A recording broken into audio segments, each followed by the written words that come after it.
Welcome back. Now starting from this lecture, we are going to look at financial ratios.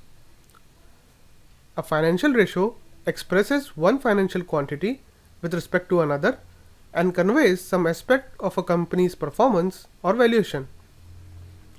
For example, one common ratio is net profit margin, which is calculated by using the net income and dividing the net income by revenue.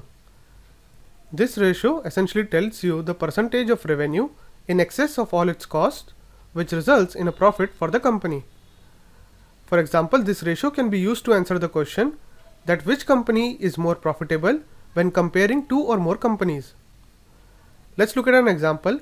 Say company A has 100,000 as net income, while company B has 200,000 as net income. So you see that the company B generates twice as much net income as company A.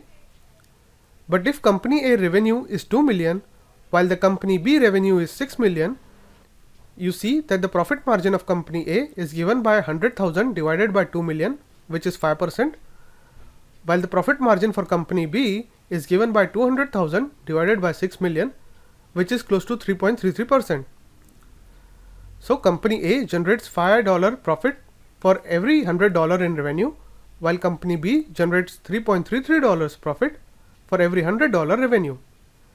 Hence, actually, the company A is more profitable despite the fact that the company B is reporting higher revenue and net profit. However, this analysis does not tell us why company A is more profitable than company B, and we would need to dig deeper to answer that question. Now, ratio analysis enables investors to evaluate past performance, assess the current financial position of the company, and gain insights useful for projecting the future results. The ratios serve as an indicator of some aspect of a company's performance. We have listed these various aspects here. The first aspect is the company's financial flexibility or ability to obtain cash required to grow and meet its obligation. The next aspect may be the management's ability to manage a company efficiently. Also, the ratios will help you track the changes in the company or industry over time. Also, ratio analysis enhances the comparability of a company with its peer companies or with the relevant industry. Theoretically, it is possible to calculate a number of ratios, but for our purposes, we are going to categorize ratios based on what aspect of performance a ratio is intended to measure. Common ratio categories includes activity ratios, liquidity ratios, solvency ratios, profitability ratios, and valuation ratios. Let's briefly see the definitions of these different categories, and then we will have a look at few of the ratios in each of the categories.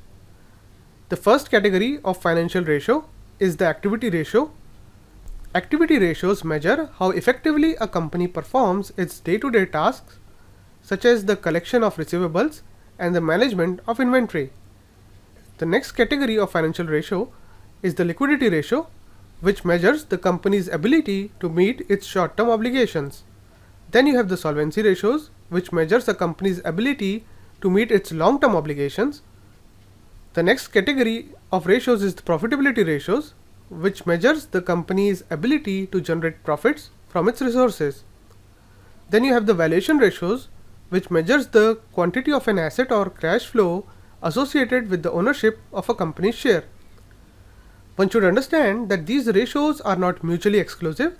For example, if there is an activity ratio that measures how quickly the company collects its receivables due from its customers, it is also useful in assessing the company's liquidity because the collection of revenues increases the cash available to the company. Now, in the next few videos, we'll look at a variety of ratios associated with each of these categories.